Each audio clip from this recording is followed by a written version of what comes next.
તો સમાચારની શરૂઆત કરીએ તો રાજકોટમાં પારો 40 ડિગ્રીને પાર પહોંચી ગયો છે। ત્યારે શહેરીજનોને લૂ અને ગરમીથી બચવા માટે રાજકોટ મ્યુનિસિપલ કોર્પોરેશન એક્શનમાં આવ્યું છે અને તંત્ર દ્વારા જે વિવિધ કાર્યવાહી છે તે કરવામાં આવી રહી છે। અને વાત એ છે કે જે વિસ્તારમાં તંત્ર દ્વારા મોટા શેડ ઊભા કરવામાં આવ્યા છે અને ગરમીનું પ્રમાણ ઘટાડવા માટે પાણીનું પણ મફતમાં વિતરણ કરવામાં આવી રહ્યું છે અને કૃત્રિમ ઠંડકનો પ્રયાસ કરવામાં આવી રહ્યો છે। મહત્વનું છે કે રાજકોટમાં બપોરે 1 થી 5 ટ્રાફિક સિગ્નલમાં જે રીતનું શેડ પણ મૂકવામાં આવ્યા છે, આ ઉપરાંત શહેરના તમામ બીઆરટીએસ બસ સ્ટેન્ડ પર મુસાફરોને ઠંડી છાશ અને ઠંડા પાણીનું પણ વિતરણ કરવામાં આવી રહ્યું છે અને લોકોને બહાર ન નીકળવા માટે પણ અપીલ કરવામાં આવી છે, કારણ કે રાજકોટમાં ગરમીનું પ્રમાણ અત્યારે વધારે છે અને દિવસે ને દિવસે હવે ગરમીનું પ્રમાણ વધતું જઈ રહ્યું છે।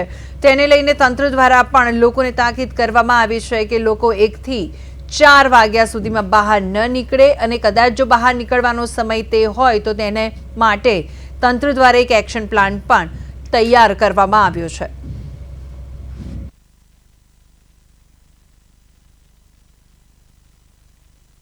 હાલ આપણે મે મહિનામાં ઓલમોસ્ટ મિડલમાં પહોંચીએ છીએ, ત્યારે આખા રાજ્યમાં આખા દેશમાં અત્યારે ગરમીનું વાતાવરણ છે।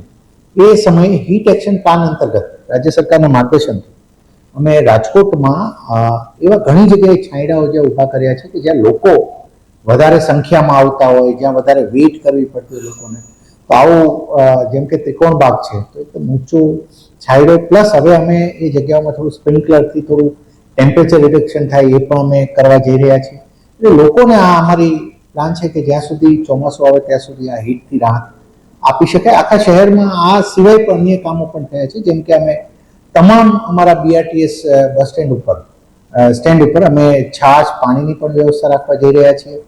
પ્લસ દરેક બાંધકામ સાઇટ ઉપર જે મજૂરો કામ કરે છે એમની માટે બપોરે 1 થી 4 નો સમય અમે અત્યારે બંધ રખાય। રાજ્યમાં સતત ગરમીનો પારો છે તે આસમાને પહોંચી રહ્યો છે, ત્યારે રાજકોટ મહાનગરપાલિકા દ્વારા છે તે એક વિશેષ કામગીરી છે તે કરવામાં આવી છે। આપ મારી પાછળના દ્રશ્યો જોઈ રહ્યા છો કે ત્રિકોણ બાગના દ્રશ્યો છે કે જ્યાં એક છે તે લીલી કલરની જે છે તાલપત્રી મારી અને છે તે લોકોને જે રાહદારીઓને જે બાઇક ચાલકો હોય છે તેમને શાંતિ મળે તેને લઈને છે તે વ્યવસ્થા કરવામાં આવી છે। તેમજ ખાસ કરીને વાત કરવામાં આવે તો પાણીના ફુવારાથી જે ગરમીનો પારો છે તે લોકોને ઓછો અહેસાસ થાય અને ટ્રાફિક સિગ્નલમાં પણ છે તે ઊભવા માટે છે તે આસાનીથી દોડી શકે છે।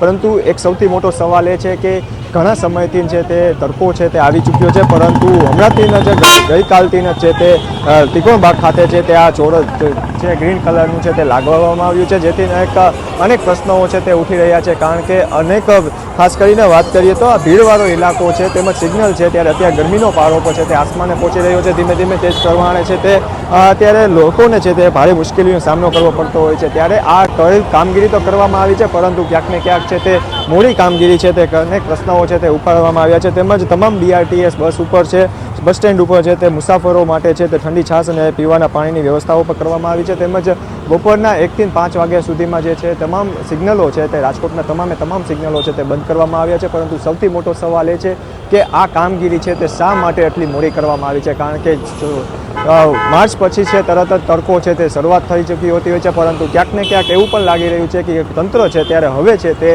આવી રીતે કામગીરી કરે ત્યારે અનેક સવાલો તંત્ર ઉપર સામે ઉઠી રહ્યા છે। ધનંજય સોનેચા, પ્રદેશ 24 ગુજરાતી, રાજકોટ।